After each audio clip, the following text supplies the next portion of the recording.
Hey everybody, this is a 2018 Jaguar F-Type. Now, I don't think we've ever done a used car review on this channel, so you might be wondering why we are doing it on this one. Well, I'll give you a couple reasons. First, I have always wanted to drive one of these, and to be honest with you, I've always just wanted one of these. So I've got a chance here to take it for a drive and tell you what I think. Also, the used car market right now is extremely hot. And some of these used cars are being built or were built better than some of the new stuff that you can get your hands on today. Also, for a car of this class, a lot of people are fans of the logic to buy one that's a couple years old and let the original owner take the hit on depreciation. So, is this a good choice for you if you're looking for something in that class? Keep watching and I'll let you know what I think.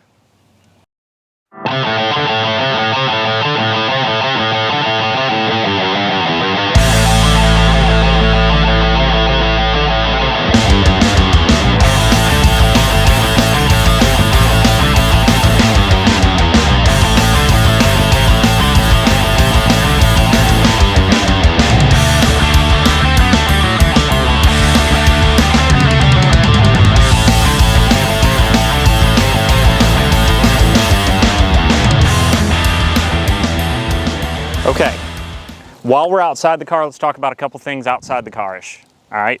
Number one, this is the 4-cylinder, 2-liter. It makes 296 horsepower. It's got a turbo. The current model year of this car does not offer that. Jaguar has moved away from the smaller engines.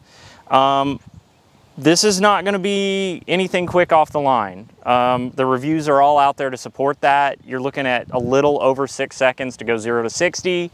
So if you're looking for a car that'll do something quick off the line and you want to compete with some EVs, this is not it. This is a very fun car to drive. I've been behind the wheel on it now for a day, and I will tell you that there are pros and cons to that smaller engine. So we'll get into a little bit of that here coming up. I'm also going to mention that if you're looking for something that's going to do performance and that's all you care about off the line at a stoplight, there are cars that are less expensive in this class that will do that job for you. Toyota's got a Supra out there. Nissan just came out with their renewed Z car. Even some of the Mazda stuff, right? So if you're just looking for off the line time, probably don't want to look in this direction. Now that said, there are a lot of great things about this car. Or you go with the bigger engine in a car just like this. All right, to follow up to my previous comment, just in case some of you needed a little bit more clarification, you can get this car in this model year in a larger engine. It did come in an 8-cylinder. So if you are looking for that performance to be competitive with some of those other vehicles that I mentioned, I would go toward that. Definitely don't rule this vehicle out if you're looking for performance. I'm not saying that at all, just for clarification. My camera guy called me out on that and said I needed to clarify. All right, so again, while we're outside of the car, a couple things here. This vehicle has what they call a dynamic mode, and basically this wind deflector stabilizer will come up on its own while you're driving to help with the downforce of the vehicle, basically to help it stick to the road, okay? It's kind of cool. It's kind of a neat little thing that it does that helps it kind of stand out. Folds down when you slow down. It's pretty neat. The other thing is this does have a large glass panoramic roof right here. You'll see this as a common thing on like the Ford Mach-E. A lot of the Teslas have it. It's pretty nice. It's pretty neat inside. You know, Jay and I kind of have our own personal opinions about these glass roofs because they have had a lot of problems with them staying put, but not on this vehicle. That said, it is a nice luxury feature, and there are a lot more nice luxury features inside the car, so let's get inside the car and take a look at those now. All right, so here are some initial observations. This is very early. I've driven this car right now for maybe a total of about 15 or 20 minutes. So I've never driven a Jaguar before. It is a little bit different. Where the controls are does take a little bit of getting used to. Now this particular F-Type is an automatic, and it's got the sport mode, which is the paddle shifters. And it took me a good like minute and a half to figure out the shifting system with the button on the back, which is cool. It's cool, but you have to learn that setup. The other thing that we kind of dorked around with for a little while, let's see if it does it here, is there it is, the engine just stopped, right? So we've been trying to turn that on, turn it off, see if we could get it to work, and we were playing around with dynamic mode and we couldn't get it to stop. Now that we turned the car off, turned it back on, it's engaged. Let's see if it starts. Ooh, it started right back up as soon as I took my foot off the brake. So that's cool from the standpoint of, I guess, kind of an environmental thing, not leaving your car sit there and idle. This is a performance car, so this is not a vehicle that you buy if you're worried about MPGs, okay? It requires premium fuel. The whole concept of sitting at a stoplight and turning a car off at idle to save some fuel, it's kind of, cars don't use that much fuel at idle anyway, so it's more of an environmental thing. But it's a feature there that you can turn on or off as you like, so just good to know. I'm having fun here in dynamic mode, and you can probably hear that. I have experience with what Lexus does, where you can come to a stop, turn on the hold feature, and the vehicle will stay running, but you can take your foot off the brake and relax. And so I find myself sort of wishing for that in these circumstances. When you stop at, for example, an intersection or a stoplight, and you turn on that feature so that the engine stops, if you take your foot off the brake, the vehicle starts right back up. So you must keep your foot applied to the brake to keep that feature engaged. You've just had probably 30 to 45 minutes to check the car out. We've ridden in it for maybe 20 minutes. When we first got in it, you said this is a car you would love for me to own. How do you feel? Do you still agree? If I could go after any car in this price range, is this still the one? I really think so. This is such a fun car. I feel like you could say that about a lot of cars, but it's just something about this car. Okay, now, we'll keep checking back with you to see how you feel on that, right? One of the cool features that a lot of people talk about on this car, and you may not know this, so I'm going to go ahead and mention it, is there is an exhaust sound control.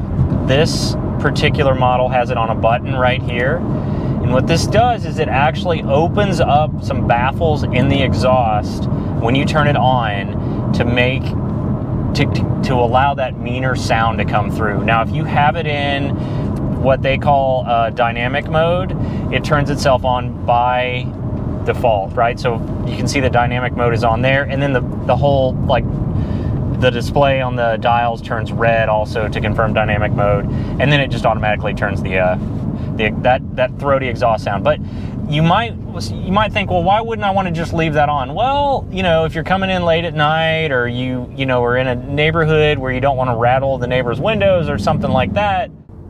So more on dynamic mode. This car has what they call dynamic mode, which basically opens everything up, fires up the turbos, creates a throatier sound, which is also artificially piped in through the speakers, and you get it anytime you stomp on the gas. It's probably not going to pick up on the microphones we're using, but it does add a level of excitement to the sound. Everything about the interior of this vehicle is very well thought out, very well put together, and it's just nice and luxurious. I mean, from the well thought out vents here that fold down, I mean, this entire component folds down when you disengage the climate control, which is pretty cool. I mean, other than the fact that it looks cool, it's functionally nice to have a smooth dash when you cut off the climate. And there you go, right? 2, just little things about how easy the knobs are to operate and your quick access buttons, and some just little things like that. It's a really, really nice polished interior. The leather's nice. The cup holders are nice. You would expect that from a car like this, a Jaguar, but just to confirm, where the seat controls are well thought out. I like that as compared to having to reach down to the side of the seat. You know, where you've got 3 different levels of seat memory. You've got, you know, your mirror controls right here on the door. Everything is very easy to get to. It just makes sense where it is. Took me a little bit to learn where it was, but now that I've got it, less than a day later, I like it. If you care about creature comforts, and honestly, if you're buying a luxury car like this, I don't know why you wouldn't, but There's a couple things in here that I'll mention just from an infotainment perspective, because those do matter to some people, although this is more of a performance car. But I do like the single knob here to turn the radio on and off, and then it also has a dial on it where you can adjust the volume. You can, of course, do that up here all on the screen, but let's be honest, with a lot of different controls in the screens, sometimes it's easier just to tap a button and turn everything on. And then, you can get into your touchscreen menus and all that later. So that's a really nice feature. A couple other creature comforts that you've probably already caught a glimpse of here. You've got dual climate control. Of course you do in a car like this. Heated steering wheel, which is nice. Lane keep, it vibrates the wheel if you stray across your lane. I gotta say, like, the heated steering wheel, it's just a nice little bonus in this car. All right, so another cool little luxury feature here. See, on the climate control dial, you have two of them, one for each side, that there's a little picture of a seat and it says push. So the same button that controls the climate control, if you then just push that button, you have the heated seat control, which you can roast somebody's you can roast them out of it. And then you just, either wait or you push it again and it'll go back. Okay, so I also have something to say about this. I put this on 3, like all the way up here, and it instantly burned me out. Fried chicken. Like, it's on 1, and it goes there really fast. You don't have to worry about starting the car way in the morning just to get your heated seat to work. All right, so we've got this interesting little light button right here on the key fob remote. Wait. We're gonna wait for this car to go by and then go ahead and press it. Oh yeah, it flips the headlights on. See that? On and off. Cool. You've got your basic cruise and phone controls. You can interface with your radio and your infotainment system all here on the steering wheel. So of course, those things you would expect to be there, they are there. This does have a fast charging USB port. It's actually got 2 of them inside the console. We'll give you a still shot of that. I'll try to remember to take that later. That's in here. It does MHL. So if you have, like, for example, an Android phone and you want to connect for video streaming to the screen, you can do that. It's got an HDMI port in here. So it's well thought out. It's what you would expect out of a luxury line. You're not going to get that out of something like some of the cars that I mentioned earlier that might be a little quicker than this car, but aren't going to have all those nice luxury features. 2018 model again, but some more advanced features than I've seen in a lot of other 2018 vehicles. For example, the backup camera on this thing's pretty darn good.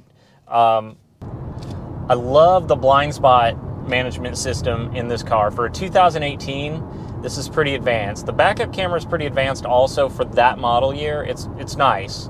It does have backup sensor warning if there's objects behind you. So the way the blind spot works is if there's a car approaching, I will get a light in the corresponding side mirror.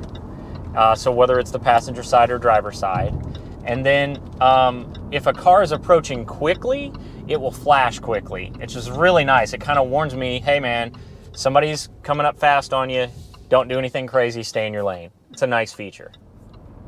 So as far as the infotainment system goes, it is nice. It is quality even by today's standards. Everything is snappy and responsive. I can tell they spent the money on the extra memory that does the work in the background behind the operating system. When you press buttons, it responds. A big way that we always test that is when you go into your nav system and you start trying to type locations, the thing does not lag out on you. The searches work like they should. You can quickly type things in. So it's pretty nice. You've got a lot, you can of course access your satellite radio and your HD radio over the air terrestrial, all that from here, as well as plugging in like external music sources through USB and all that. So that's all pretty great. I just really like the attention to detail in this interface. I feel like they went above and beyond for something of this model year. It's nice. We have not yet talked about the best thing that this car has going for it, which is handling. This car by far outhandles anything else that I've mentioned in this video in terms of the competition or the things in its class. So what it loses, especially in the 4-cylinder turbo and acceleration, it more than makes up for in handling. Handling on this is great. I am drawn to cars that do a great job of cornering, that do a great job of moving you through line changes, not just going quickly in a straight line, although being able to hold that line is important. But this is a very good option for someone that likes a car that just handles well. So much so, in fact, that you're almost unaware of the acceleration being a little bit deficient. It's just that good in the handling. All right, guys, so some final thoughts on this. First of all, this particular one, as configured with the turbo 4-cylinder 2-liter, probably is not for me, but I love the car. If you don't care so much about acceleration, absolutely nothing wrong with this car right here. Now, this one on the used market, as configured, is going to run today somewhere between $50,000 and $60,000, depending on the condition the car's in, where it's at, and some things like that. You're going to pay a little bit more for something with all-wheel drive in this body style, or something with a bigger engine like the V8 in this body style, okay? That said, would I go out today and look for a used version of this, either with the 6 or the 8? Absolutely. Love this car. I think it's a great car for the money if you're looking for a luxury performance car. It's a sports car. And honestly, these sold in the $80,000 to $90,000 range when they were new, again, as configured. So it's lost about a third of its value, which isn't too bad for sports cars. Sports cars lose a lot of money very quickly. I think this is a good, fun car to go after if you're in the market for something in that class. But I want to ask the person that was behind getting me in this car what he thinks about this specific vehicle. So with that, Sideshot, here, hold this for me. Your thoughts on this one as configured? I hear you complaining, not exactly complaining, but you're like, maybe the 4-cylinder turbo's not for me. I really think this car is not about like how fast it is, but it's really just about how fun it is and how well it handles. And it's a fun car, and it's really nice. It's also like a luxury sports car too. I've had a lot of fun in it, and I'd actually probably pick this over some other sports cars in this range. All right, so there you have it, everybody. Tell them what they need to do. You need to subscribe and make sure the subscribe button is gray. That means you are subscribed. Hit the like button on all our videos and click the bell just so that you are notified when all our videos do come out. Thanks for watching, everybody, and we will see you next time. Bye, guys. Bye.